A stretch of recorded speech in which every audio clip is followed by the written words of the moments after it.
దేవునికి మహిమ కలుగును గాక. హల్లెలూయా. అందరం చెప్పుదాము హల్లెలూయా. మంచిది ప్రియులారా, దేవుని బిడ్డలారా, మరి ప్రశస్తమైన ఈ రాత్రి కాలపు వేళ కొద్ది నిమిషాలు మనమందరము కూడా దేవుని పరిశుద్ధ లేఖనాలను మనము ధ్యానం చేద్దాం. ఈరోజు మన కొరకు ఏర్పాటు చేయబడినటువంటి దేవుని యొక్క వాక్యాన్ని నేను మీకు జ్ఞాపకం చేయదలుచుకున్నాను. దేవుని బిడ్డలారా, యోవేలు గ్రంథము 2వ అధ్యాయము, యోవేలు గ్రంథము 2వ అధ్యాయము 23వ వచనం నుండి కొన్ని మాటలను మనము చదువుదాం. సియోను జనులారా ఉత్సహించి మీ దేవుడైన యెహోవా యందు సంతోషించుడి. తన నీతిని బట్టి ఆయన తొలకరి వర్షమును మీకు అనుగ్రహించును. వాన కురిపించి పూర్వమందు వలె తొలకరి వర్షమును కడవరి వర్షమును మీకు అనుగ్రహించును. కొట్లు ధాన్యముతో నిండును. క్రొత్త ద్రాక్షారసమును క్రొత్త తైలమును గానుగలకు పైగా పొర్లిపారును. మీరు కడపార తిని తృప్తి పొంది మీ కొరకు వింత కార్యములను జరిగించిన మీ దేవుడైన యెహోవా నామమును స్తుతించునట్లు మిడతలను, గొంగలి పురుగులును, పసరు పురుగులును, చీడ పురుగులును అను నా మహాసైన్యము తినివేసిన సంవత్సరముల పంటను మీకు మరలా ఇత్తును. నా జనులు ఇక ఎన్నటికి సిగ్గునందరు. చేతులెత్తి అందరం స్తోత్రం చెప్పుదాం. హల్లెలూయా, హల్లెలూయా. దేవుని పరిశుద్ధమైన వాక్యములో నుండి మనము కొద్ది నిమిషాలు దేవుని సత్యవాక్యాన్ని మనం అర్థం చేసుకుందాం. మనము అనేక దినముల నుండి ఈ భూలోకములో దేవుని రాజ్య స్థాపన అనే అంశమును గూర్చి మనం వింటూ వస్తున్నాం. పరలోకపు జ్యేష్ఠుడు, సమీపింపరాని తేజస్సులో ఉన్నటువంటి ఆ పరలోకపు జ్యేష్ఠుడు భూలోక రాజ్య స్థాపనలో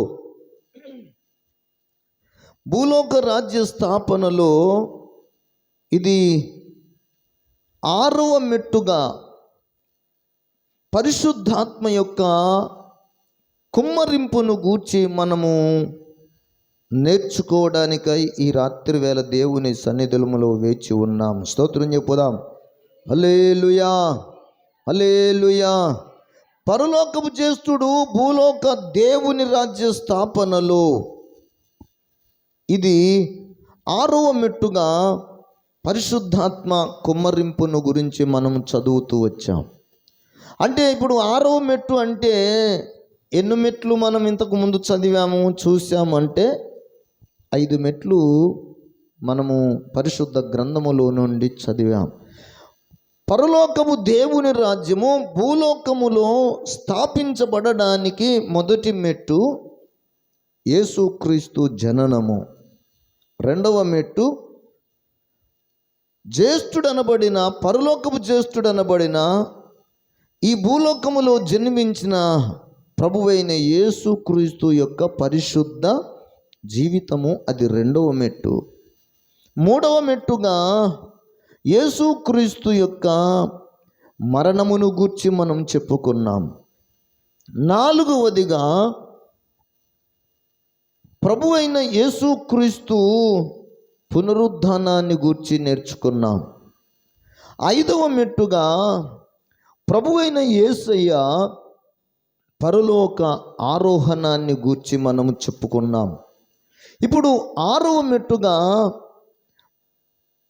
పరిశుద్ధాత్మ కుమ్మరింపును గూర్చి మనము లేఖనాలలో నుండి మనము దేవుని ఆశ్చర్యకరమైనటువంటి సంగతులను చూడడానికి మనమందరం వేచి ఉన్నాం. గడిచిన కాలంలో కూడా భూలోక రాజ్య స్థాపనలో పరిశుద్ధాత్మ యొక్క కుమ్మరింపును గూర్చి పరిశుద్ధాత్మను 4 రకాలుగా విభజన చేయడం జరిగింది అని వర్ణించారు అని కూడా మనం చెప్పుకున్నాం. ఈ పరిశుద్ధాత్మను 4 వర్గాలుగా లేకపోతే 4 రకాలుగా వర్ణించారు అని చెప్పుకున్నాం. వాటిలో ఒకటి వర్షంతో పోల్చబడ్డాడు, రెండవది గాలితో పోల్చబడ్డాడు, పరిశుద్ధాత్ముడు మూడవదిగా తైలముతో పోల్చబడ్డాడు, నాలుగవది అగ్నిగా పోల్చబడ్డాడు. అగ్ని అంటే పరిశుద్ధాత్ముడు మనకు జ్ఞాపకానికి రావాలి. తైలము అంటే పరిశుద్ధాత్మకు మనకు జ్ఞాపకానికి రావాలి. గాలి అంటే మనకు పరిశుద్ధాత్మ దేవునికి గుర్తుగా జ్ఞాపకము మనకు రావాలి. వర్షము అంటే పరిశుద్ధాత్మకు సాదృశ్యంగా మనమందరం గుర్తు చేసుకోవాలి. స్తోత్రం. వర్షము ఏ విధంగా మానవాళికంతటికి ఉపయోగకరమో, గాలి ఏ విధంగా మానవాళికి ఉపయోగకరమో, అలాగే తైలము మానవాళికి ఎంత ఉపయోగకరమో, అగ్ని కూడా మానవాళికి ఎంత ఉపయోగకరమో, పరిశుద్ధాత్ముడును కూడా మానవ జీవితాలకు అంత ఉపయోగకరమైన వాడు. స్తోత్రం. పరిశుద్ధాత్మను గురించి మనం ఇంతకు ముందు చెప్పుకున్నాం. పరిశుద్ధాత్ముడు ఒక వ్యక్తి అయి ఉన్నాడు అని మనము చెప్పుకున్నాం. మామూలుగా కేవలము శక్తి మాత్రమే కాదు, ఆయన ఒక వ్యక్తి అయి ఉన్నాడు, ఆ వ్యక్తి యొక్క శక్తి అయి ఉన్నాడు అని కూడా మనమందరం జ్ఞాపకానికి తెచ్చుకోవాలి. అందుకే పరిశుద్ధాత్మను దుఃఖపరచకూడదని, పరిశుద్ధాత్మను దూషింపవద్దని, పరిశుద్ధాత్మను గూర్చి మోసపుచ్చవద్దని, పరిశుద్ధాత్మకు విరోధముగా మాట్లాడవద్దని, పరిశుద్ధాత్మను ఎంత మాత్రమును కూడా ఆర్పవద్దు అని లేఖనాలలో నుండి మనము చదువుతూ వచ్చాం. దేవునికి స్తోత్రం. అయితే ఈ రాత్రి ఈ పరిశుద్ధాత్మ 4 రకాలుగా కుమ్మరింపబడినటువంటి ఈ విధానాన్ని మనము గమనిస్తే, దేవుని బిడ్డలారా, ఇప్పుడు వర్షమును గురించి మనం గమనిస్తున్నాము. మనం చదువుకున్నటువంటి యోవేలు గ్రంథము 2వ అధ్యాయము 23వ వచనములు మనం చదువుకున్నటువంటి మాట ఏంటంటే, దేవుడు వర్షమును తన ప్రజలపైన కుమ్మరించే విధానాన్ని గూర్చి మనము చదువుకుంటూ ఉన్నాం. ఎందుకయ్యా ఈ వర్షము ఎందుకు అవసరమో మనం ఈ లేఖనాలలో చదువుతున్నాం. చూడండి, 23లో అంటున్న మాట, తన నీతిని బట్టి ఆయన తొలకరి వర్షమును మీకు అనుగ్రహించును. స్తోత్రం. ఇప్పుడు వర్షము దేనికి సాదృశ్యం అని చెప్పుకున్నాం మనం? పరిశుద్ధాత్మకు సాదృశ్యం. ఇప్పుడు వర్షమును గురించి 2 రకాలుగా, ఈ వర్షమును 2 రకాలుగా విభజన చేశాడు. ఒకటి తొలకరి వాన, రెండవది కడవరి వాన.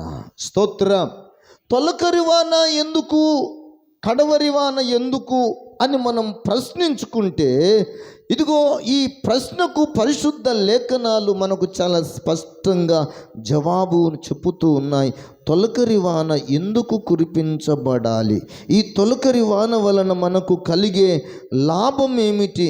ఈ తొలకరి వానను గూర్చి మనకి ఏమేమి దేవుడు తన వాక్యం ద్వారా నేర్పిస్తున్నాడో ఒక్కసారి మీరు ద్వితీయోపదేశకాండం 11వ అధ్యాయం దయచేసి 14వ వచనానికి మీరు ఒక్కసారి వచ్చినట్లయితే చదవగలిగితే ఈ లేఖనాన్ని మనము అర్థం చేసుకోగలుగుతాం. 11:14 మీ దేశమునకు వర్షము అనగా తొలకరి వానను, కడవరి వానను దాని కాలమున కురిపించెదను.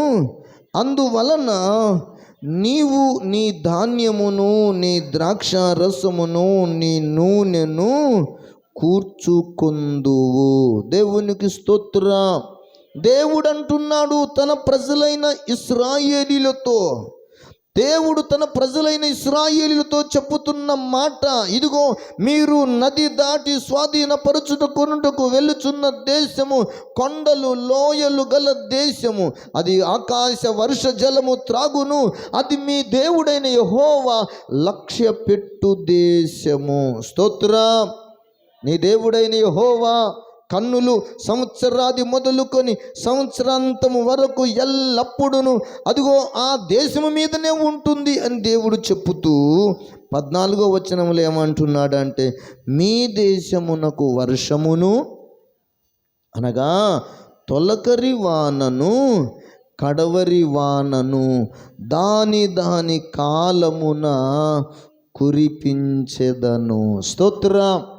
ఇప్పుడు తొలకరి వాన కురుస్తుంది, కడవరి వాన కురుస్తుంది, కానీ దాని దాని కాలమున, అంటే తొలకరి వాన కడవరి వాన ఒకేసారి కురిసేది కాదు. తొలకరి వాన ఎప్పుడు కురుస్తుంది అంటే తొలకరిలో కురుస్తుంది.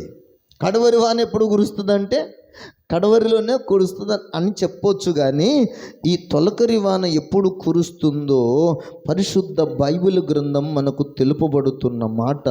మీరు దయచేసి పరిశుద్ధ బైబిల్ గ్రంథాన్ని మనము ఆశ్రయించితే ఈ తొలకరి వానను గురించి మరొక లేఖనాన్ని నేను మీకు జ్ఞాపకం చేస్తాను. దయచేసి ఒక్కసారి కీర్తనలు 84వ కీర్తన 6వ వచనాన్ని కూడా దయచేసి చదవండి. 84వ కీర్తన 6వ వచనం.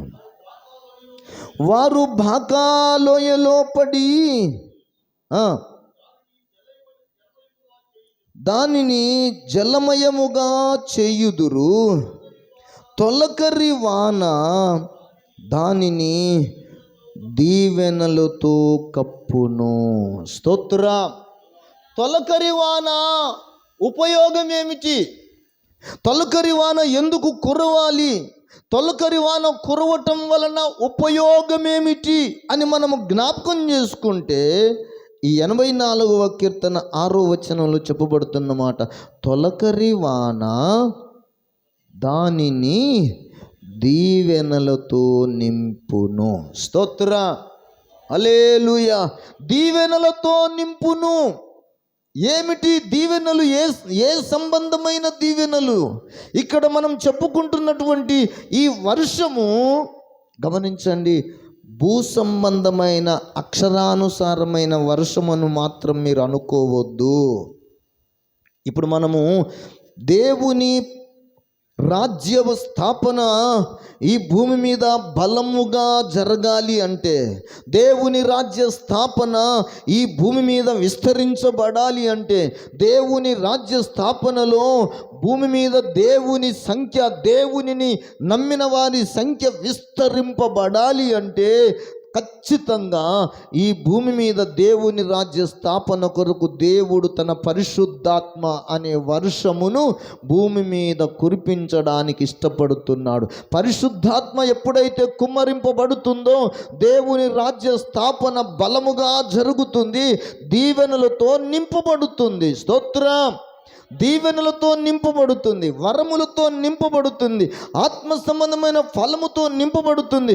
దేవుని రాజ్యము భూలోకములో స్థాపించబడితే ఈ భూలోకములో ఆ పరిశుద్ధాత్మనే వర్షము కుమ్మరింపబడినప్పుడు ఈ భూమి మీద దేవుని రాజ్యములో నీతి వర్ధిల్లుతుంది. స్తోత్రం.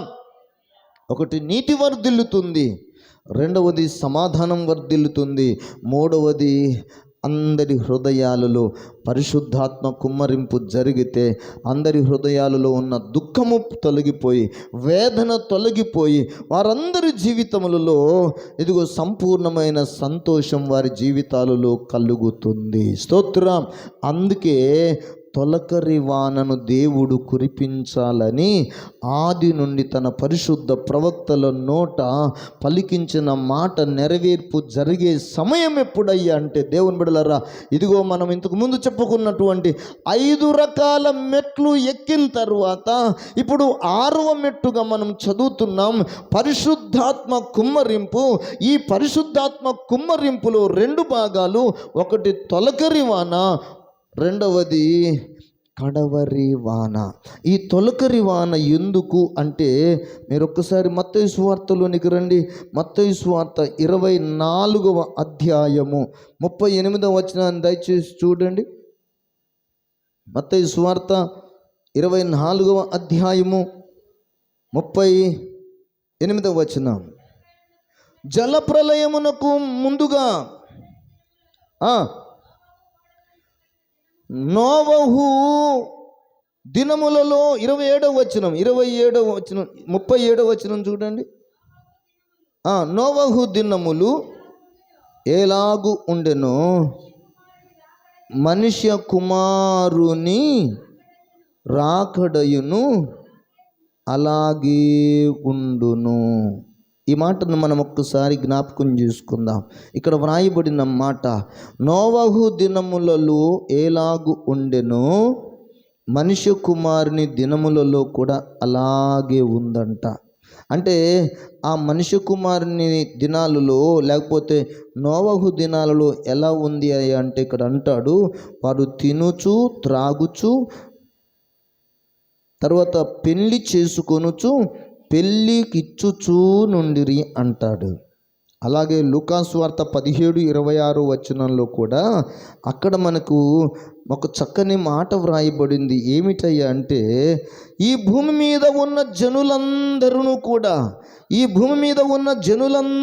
కూడా వారందరూ వారి వారి ఇష్టానుసారంగా ప్రవర్తిస్తూ వస్తున్నారంట. 17 లూకాసు వార్త 26వ వచనంలో, నోవహు దినములలో జరిగినట్టు మనుష్య కుమారుడి దినములలోనూ జరుగును.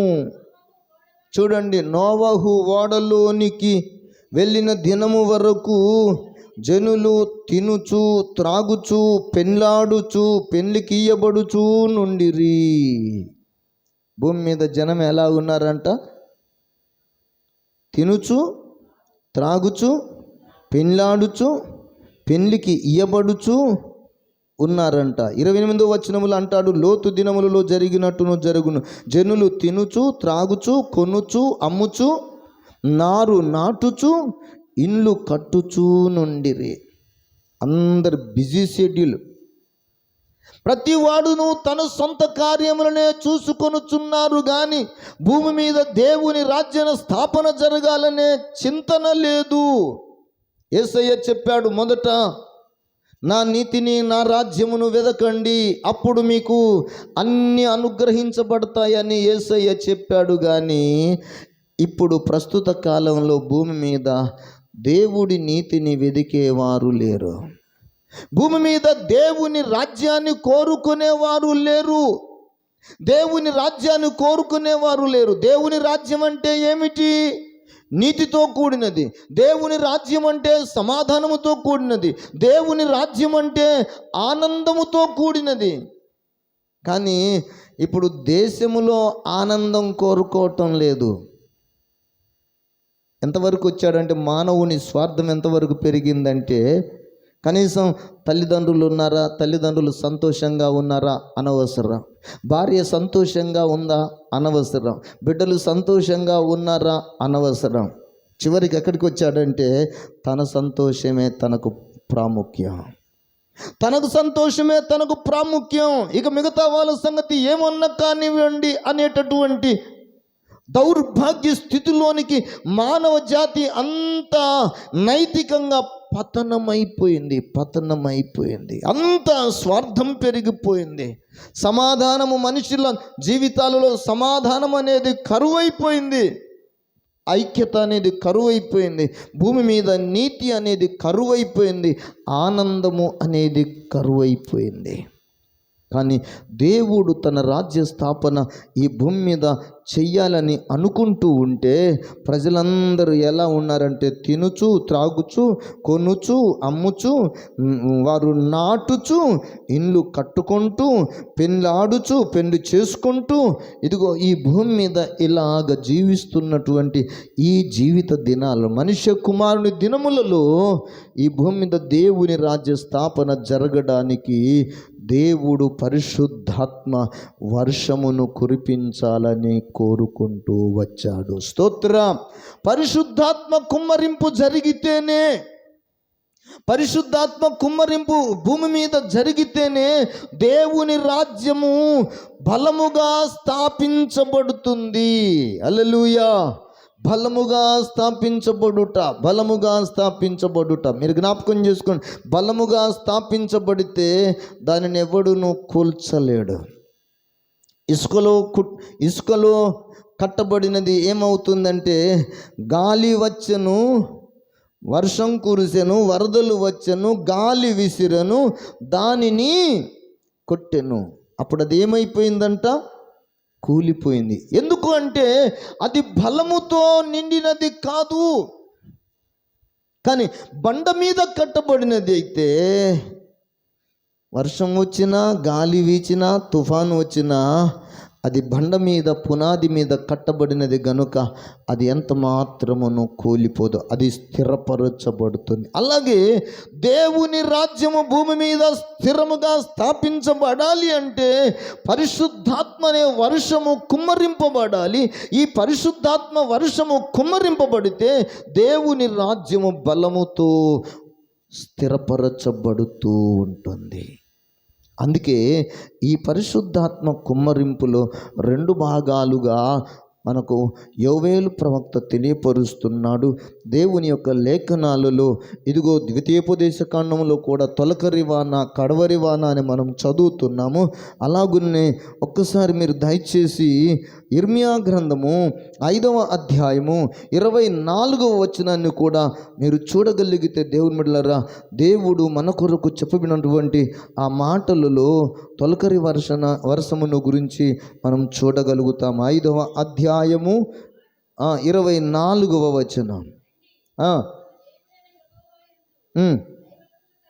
భయభక్తులు కలిగి ఉందము, ఆయనే తొలకరి వర్షమును కడవరి వర్షమును దాని కాలమున కురిపించువాడు గదా. నిర్ణయింపబడిన కోతకాలపు వారములను ఆయన మనకు రప్పించునని తమ మనస్సుల్లో జనులు అనుకోవడం లేదంట. జనులందరూ కాలాలను మరచిపోయారు, తొలకరి వానను మరచిపోయారు, కడవరి వానను మరచిపోయారు. ఇంకా ఇక్కడ అంటున్న మాట, దాని కాలములను కురిపించేవాడు దేవుడు ఒక్కడు ఉన్నాడన్న సంగతే మరచిపోయాడు. నిర్ణయింపబడిన కోతకాలపు వారాలను గూర్చి వారు మరచిపోయారు. కేవలము దేవుని చిత్తమును ప్రజలందరూ మరచిపోయారు. కానీ దేవుడు ఏమంటున్నాడంటే, తొలకరి వానను కడవరి వానను కురిపించువాడను నేనే. స్తోత్రం. హల్లెలూయా. ఈ మాట మీరు జ్ఞాపకం చేసుకున్నప్పుడల్లా, తొలకరి వాన కడవరి వాన అన్నప్పుడల్లా మనము 2 గుర్తు చేసుకోవాలి. ఒకటి భూ సంబంధమైన వర్షము, రెండవది ఆత్మ సంబంధమైన వర్షము. ఇప్పుడు భూ సంబంధమైన వర్షము ఎందుకు, ఆత్మ సంబంధమైన వర్షము కూడా అందుకే పోలిక. ఇది భూ సంబంధమైన వర్షం, అది ఆత్మ సంబంధమైన వర్షం. భూ సంబంధమైన వర్షము కురిసింది అనుకో, తొలకరి వాన కురిసింది అనుకో, అప్పుడు ఏం చేస్తాము మనము? ఏం చేస్తాము అంటే, పరిశుద్ధ లేఖనములో ఇర్మియా గ్రంథం 4వ అధ్యాయములో మనం దేవుని యొక్క వాక్యాన్ని 3వ వచనం నుండి మనం చదువుదాం. యూదా వారికిని యెరూషలేము నివాసులకును యెహోవా ఇలాగు సెలవిచ్చుచున్నాడు, ముళ్ళ పొదలలో విత్తనములు చల్లక మీ బీడు పొలమును దున్నుడి. స్తోత్రం. హల్లెలూయా.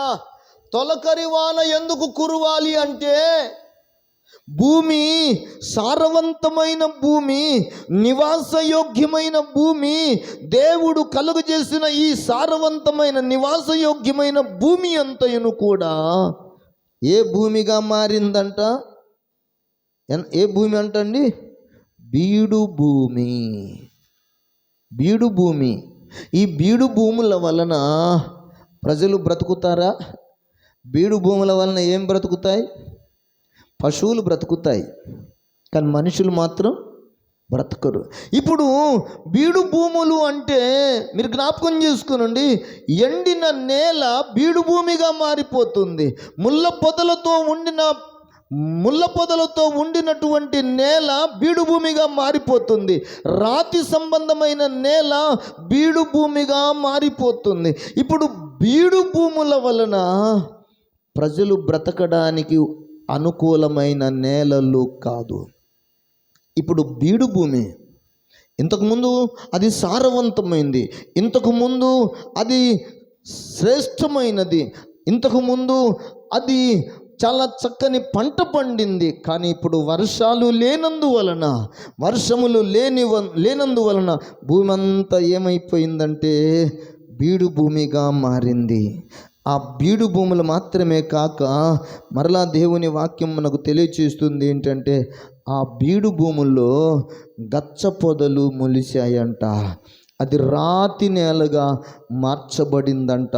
మీరు పరిశుద్ధ లేఖనాలలో మనము ఆదికాండం 3వ అధ్యాయము దయచేసి 18వ వచనాన్ని మనం చూడగలిగితే అక్కడ ఒక మాట వ్రాయబడి ఉంది. మనం జ్ఞాపకం చేసుకుందాము.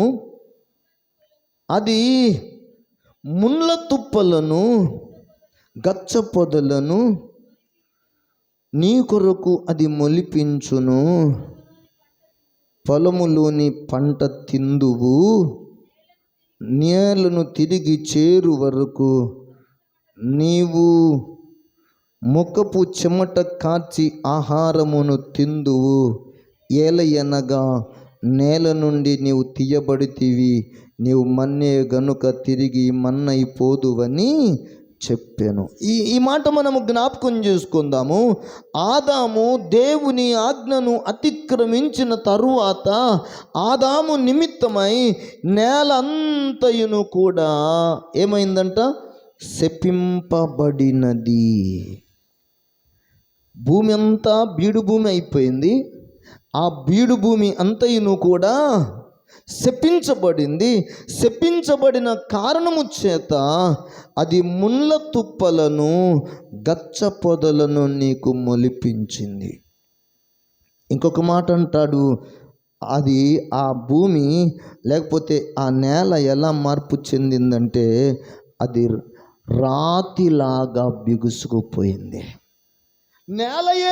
అది నేలయే కానీ రాతి నేలలాగా మారిపోయింది.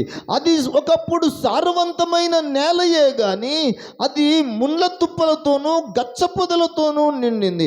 అది ఒకప్పుడు సారవంతమైన శ్రేష్టమైన నేలయే కానీ అది బీడు భూమిగా మారింది. ఇప్పుడు బీడు భూమి దున్నబడాలి అంటే ఏం అవసరం అంట? తొలకరి వాన కురవాలి. స్తోత్రం, హల్లెలూయా.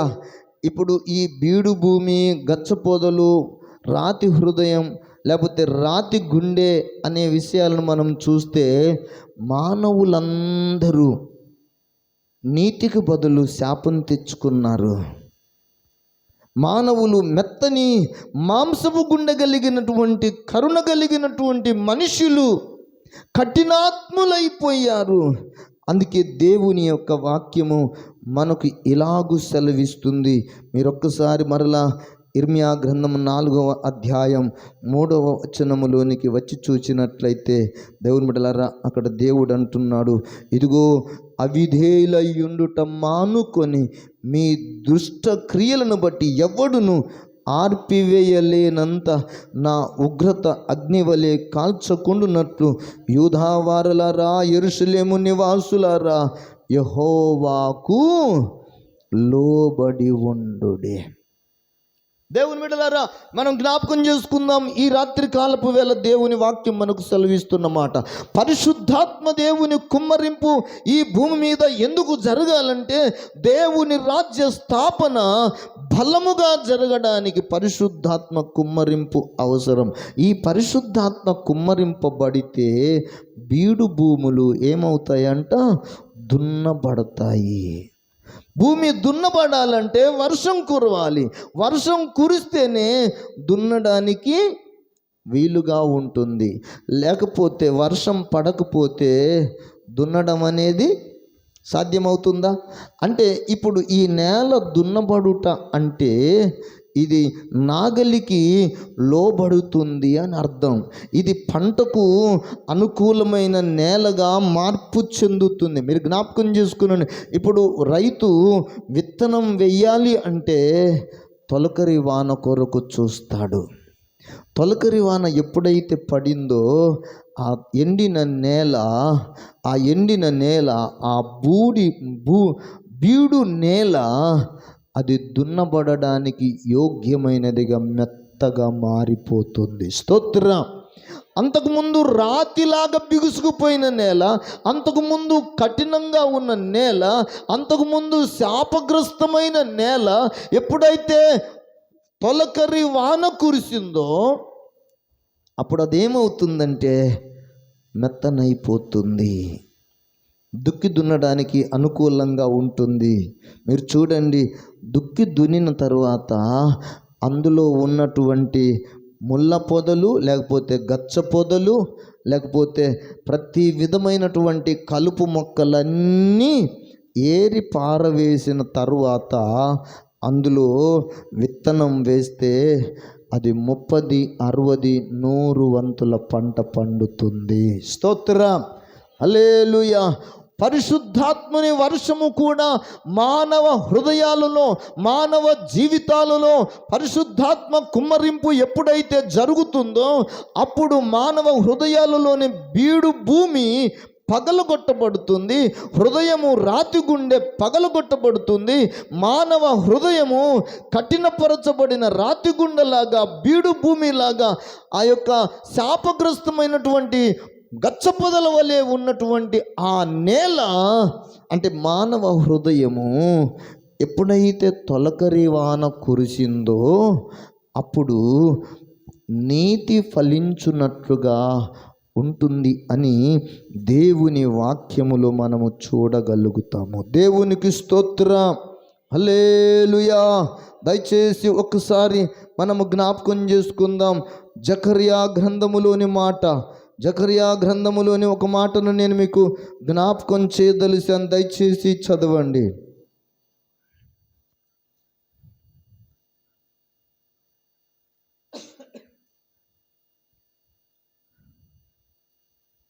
పదవ వచనంలో,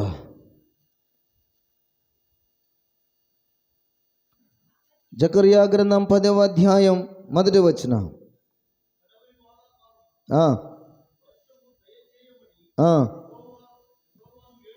వేడుకొనుడి, ప్రతివాని చేనులోను పైరు మొలుచునట్లును మెరుపులు పుట్టించును. దేవునికి స్తోత్రం. హల్లెలూయా. ఇక్కడ చెప్పబడుతున్నటువంటి మాట, దేవుని బిడ్డలారా, ఇక్కడ చెప్పబడినటువంటి వాక్యం ఏమిటంటే, ప్రతివాని చేనులో పైరు మొలుచున్నట్లు, ప్రతివాని చేనులో పైరు మొలుచున్నట్లు, అది నీతి కలిగిన పైరుగా మొలుచున్నట్లు, అంటే ప్రతివాని హృదయములో నీతి మొలకెత్తున్నట్లుగా ఏమి అవసరమైంది అంటే తొలకరి వాన అవసరము. తొలకరి వాన కుమ్మరించబడాలి. ఇప్పుడు ఈ తొలకరి వాన ఎప్పుడు కురిపించబడుతుంది అంటే దేవుని యొక్క వాక్యంలో యోవేలు గ్రంథములోను మనం చదువుతున్నాము. యోవేలు గ్రంథము 2వ అధ్యాయము 28వ వచనములో చూడండి. నేను సర్వజనుల మీద నా ఆత్మను కుమ్మరింతును, మీ కుమారులను మీ కుమార్తెలను ప్రవచనములు చెప్పుదురు, మీ ముసలివారు కలలు కందురు, మీ యవ్వనులు దర్శనములు చూతురు. ఆ దినములలో నేను పనివారి మీదను పనికత్తెల మీదను నా ఆత్మను కుమ్మరించెదను. స్తోత్ర, హల్లెలూయా. తొలకరి వాన కాలము, దేవుని రాజ్య స్థాపన భూలోకములో జరగడానికి దేవుడు కుమ్మరించేటటువంటి పరిశుద్ధాత్మ కుమ్మరింపులో మొదటి భాగముగా తొలకరి వానాకాలం, తొలకరి వర్షాకాలం. ఈ తొలకరి వర్షము ఎప్పుడైతే ఇదిగో యేసయ్య రాజ్య స్థాపన కొరకు ఈ భూమి మీద కుమ్మరింపబడుతుందో మనకు పరిశుద్ధ బైబిల్ గ్రంథం బహు తేటగా చెప్పబడింది. ఈ వర్షం ఎప్పుడు కురిపించబడుతుందంట? వర్షాకాలం వచ్చే వర్షం తొలకరి వర్షం కాదు నేను చెప్పేది. ఈ వర్షం ఎప్పుడు కుమ్మరించబడుతుందంటే ఈ భూమి మీద యేసు చనిపోవాలి, 33.5 సంవత్సరాలు జీవించాలి, ఆయన మరణించాలి, ఆయన సమాధి చేయబడాలి, 3వ దినమున మరణాన్ని గెలిచి లేవాలి, ఆయన పరలోకానికి ఆరోహణం కావాలి. ఆయన పరలోకానికి ఆరోహణమై ఆ తండ్రి కుడిపార్శ్వమున ఉండి తాను వాగ్దానపు చేసిన ఆ వాగ్దానపు ఆత్మను ఈ భూమి మీద కుమ్మరింపబడినప్పుడు సకల జనుల మీద, సర్వ జనుల మీద నా ఆత్మను కుమ్మరింతును. స్తోత్ర, సర్వజనుల మీద. వర్షం అందరి పొలాల్లో కురుస్తుందా? కొందరి పొలాల్లోనే కురుస్తుందా? చెప్పాలి. అందరి పొలాల్లో కురుస్తుందా? కొందరి పొలాల్లోనేనా? అందరి పొలములలో కురుస్తుంది. దానికి ఎంత మాత్రమును కూడా పక్షపాతము లేదు. అది ఎవరికి వ్యత్యాసము చూపదు. ధనికులైనా దరిద్రులైనా ఎవరి పొలమైనా ఆ పరిశుద్ధాత్మకు సమానమే. స్తోత్రం. అందుకే ఇక్కడ చెప్పబడుతున్నటువంటి మాట, నేను సర్వజనుల మీదను నా ఆత్మను కుమ్మరింతును, మీ కుమారులను మీ కుమార్తెలను ప్రవచనాలు చెప్పుదురు, ముసలివారు కలలు కందురు, యవనులు దర్శనములు చూస్తారు. నేను పనివారి మీదను పని కత్తెల మీదను నా ఆత్మను కుమ్మరింతును.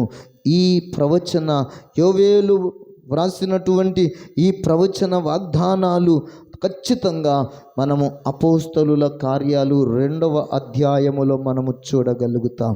ప్రభు అయిన యేసయ్య చెప్పాడు కదా, ఆయన పరలోకానికి ఆరోహణమైనప్పుడు తన శిష్యులతో చెప్పాడు కదా, నా వలన వినిన తండ్రి యొక్క వాగ్దానము కొరకు మీరు యెరూషలేమును విడిచి వెళ్ళక ఇదిగో యెరూషలేములోనే ఉండి కనిపెట్టుడి అని చెప్పాడు. ఆయన కనిపెట్టమని చెప్పి ఆయన పరలోకానికి ఆరోహణమైన తరువాత 40 రోజులు చనిపోయి సమాధి చేయబడి 40 రోజులు భూమి మీద కనబడ్డాడు. 40వ రోజున పరలోకానికి వెళ్ళాడు. ఆ 40వ రోజు నుండి మరొక 10 దినాలు లెక్కిస్తే 50వ రోజు అవుతుంది. ఆ 50వ రోజున పెంతెకోస్తు అనే పండుగ ఒకటి యూదులకు ప్రారంభమైంది. ఆ 50వ రోజుననే ఈ భూమి మీద అదిగో యెరూషలేములో వారు మేడగదిలో కూర్చుండి ఆ దేవుడు చెప్పిన, ప్రభు అయిన యేసు చెప్పిన ఆ మాట చొప్పున వారందరూ కలిసి ఏక మనసుతో ఎడతెగక వారు ఒకటే ప్రార్థన చేస్తున్నారు. ఏం ప్రార్థన అంటే, దేవుని రాజ్య స్థాపన జరుగుట కొరకు ఈ భూమి మీద పరిశుద్ధాత్మను పంపిస్తానన్నావు కదా తండ్రి, పరిశుద్ధాత్మను మాకు దయచేయి. పరిశుద్ధాత్మను, ఆ వాగ్దానమును చేసిన ఆ పరిశుద్ధాత్మను మాకు అనుగ్రహించుమని వారందరూ కూడా 120 మంది ఇంచుమించు సహోదరులు అందరూ కూడి వారందరూ కలిసి ఏక మనసుతో ఎడతెగక ప్రార్థన చేస్తూ ఉంటే ఆ 50వ రోజు వచ్చింది. అది పెంతెకోస్తు పండుగ దినము. 2వ అధ్యాయంలో పెంతెకోస్తు పండుగ దినము వచ్చినప్పుడు అందరూ ఒక చోట కూడి ఉండిరి. అప్పుడు వేగముగా వీచు బలమైన గాలి వంటి ఒక ధ్వని ఆకాశము నుండి అకస్మాత్తుగా వారు కూర్చుండి ఉన్న ఇల్లంతయును నిండెను. స్తోత్ర, హల్లెలూయా, హల్లెలూయా. వారందరూ మేడగదిలో కూర్చుండి ఎడతెగక పట్టుదలతో, ఆసక్తితో, ఏక మనస్సుతో ప్రార్థనలను చేస్తూ ఉంటే వారు ఉన్న ఇల్లంతయును కూడా బలమైన గాలి వంటి ఒక ధ్వనితో ఆ ఇల్లంతా నిండిపోయింది.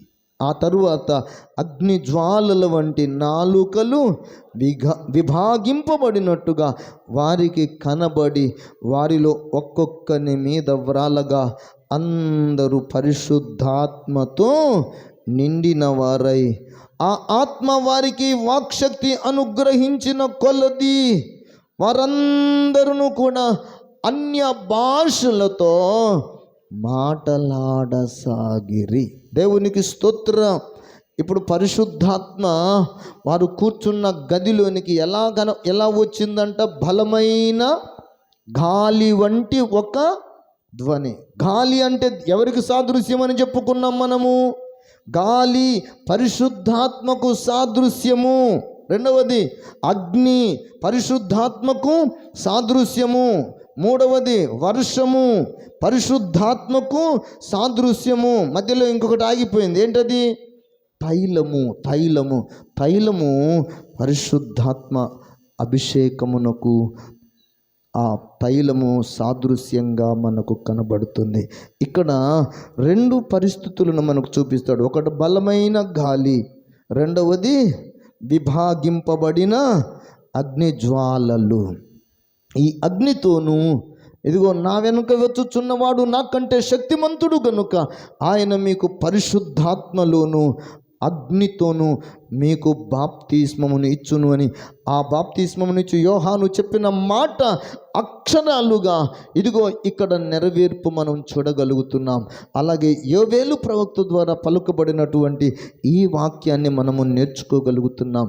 దేవుని బిడ్డలారా, ఈ రాత్రి కాలపు వేళ మనమందరం కూడా గ్రహించడానికి మన మనసు పెడదాం. ఏంటంటే పరిశుద్ధాత్మ కుమ్మరింపులో రెండు భాగాలు. ఒకటి తొలకరి వాన, రెండవది కడవరి వాన. ఈ తొలకరి వాన దాని కాలము ప్రకారం ఉంటుందన్నాడు. కడవరి వాన రావడానికి కూడా దానికి ఒక కాలమును నిర్ణయించి పెట్టాడని పరిశుద్ధాత్మ దేవుని ద్వారా లేఖనాలను మనం చదివాం గనుక ఈ రాత్రి వేళ మనం అందరం గ్రహించుదాం. ఇప్పుడు ఇది తొలకరి వాన కుమ్మరింపబడడం వలన ఈ భూమి అంతటా దేవుని రాజ్యము అనబడిన సంఘ స్థాపన జరిగినది. స్తోత్రం. ఇప్పుడు ఈ దేవుని రాజ్యం ఎక్కడ ఉందంట? మీ మధ్యనే ఉంది అంటాడు. మీ మధ్యనే ఇప్పుడు దొడ్డదేవరపాడులో దేవుని రాజ్యం ఉంది. ఈ దేవుని రాజ్యము దేవుని సంఘములో నెరవేర్పు జరుగుతుంది. స్తోత్రం. బయటంతనేమో ఈ లోక అధికారి అనబడిన సాతాను సామ్రాజ్యం జరుగుతుంది. కానీ దేవుని సంఘం అనేటటువంటి దేవుని రాజ్యంలో ఇక్కడ నీతికి స్థానం, పరిశుద్ధతకు స్థానం, సమాధానానికి స్థానం. ఇది ఇక్కడ ఆనందానికి సాదృశ్యంగా ఉండే సంఘ స్థాపనే దేవుని రాజ్య స్థాపన. హల్లెలూయా. అందుకే ఇప్పుడు దేవుని సంఘము బలముగా ఉండాలి అంటే, ఈ దేవుని సంఘము అనే రాజ్య స్థాపన బలముగా ఉండాలి అంటే, ఈ దేవుని రాజ్య సంఘ స్థాపనలో నీతి వర్ధిల్లాలి అంటే, ఈ దేవుని రాజ్య సంఘ స్థాపనలో సమాధానము వర్ధిల్లాలి అంటే, ఈ దేవుని సంఘ స్థాపన అనే దేవుని రాజ్యములో సంతోషం వర్ధిల్లాలి అంటే ఇక్కడ ఎవరు ఉండాలయ్యా అంటే పరిశుద్ధాత్మ దేవుని కుమ్మరింపు మనందరి మీదికి రావాలి. వారిలో ఒక్కొక్కని మీదికి వచ్చి వ్రాలగా వారందరూ ఎవని మీద వ్రాలెనో వాడు వాక్శక్తి, ఆ ఆత్మ తానే వాక్శక్తి వారికి అనుగ్రహించిన కొలది వారు భాషలతోనూ మాటలాడుచు దేవునిని కనపరచిరి. స్తోత్రం. హల్లెలూయా. అందుకే అందరం కూడా తొలకరి వర్షమును మనము కాంక్షించుదుము గాక. తొలకరి వర్షము చేత మనము తడపబడితే మన కఠినత్వం తొలగిపోతుంది. తొలకరి వర్షము మనల్ని తాకితే మన రాతి గుండె పగలగొట్టబడుతుంది. తొలకరి వర్షము మన మీద కుమ్మరింపబడితే మన బీడు భూమి మెత్తపరచబడుతుంది, దున్నబడుతుంది. ఇదిగో తొలకరి వర్షము మన మీద కురిపించబడితే కలుపు మొక్కలు నీవి ప్రతి చెత్త కలుపు మొక్కలన్నీ అవలీలగా పెరికి వేయటానికి వీలు కుదురుతుంది. ఇదిగో బలురక్కసి చెట్లు, అలాగే ముళ్ళ పొదలు, గచ్చ పొదలు, వీటన్నిటిని తేలికగా పెరికి వేయాలి అంటే ఏం అవసరమంట? తొలకరి వర్షం అవసరం. స్తోత్రం. ఇప్పుడు నేను ఇంతసేపు చెప్పింది భౌతిక సంబంధమైన తొలకరి వర్షమును గురించి నేను చెప్పలేదు. ఆత్మ సంబంధమైన తొలకరి వర్షం కురిపించబడితేనే మానవులందరూ సమాధానము క్రిందికి రాగలుగుతారు, ఐక్యత క్రిందికి వచ్చేస్తారు, నీటిలోకి రాగలుగుతారు. అటు తొలకరి వర్షం పరిశుద్ధాత్మ కుమ్మరింపుయే. కాబట్టి ఆ పరిశుద్ధాత్మను మన జీవితాలలోనికి ఆహ్వానించుదాం. అందరము తలలు వంచి మోకరిల్లి కొద్ది నిమిషాలు ప్రభువుకు ప్రార్థన చేద్దాం. Thank you lord.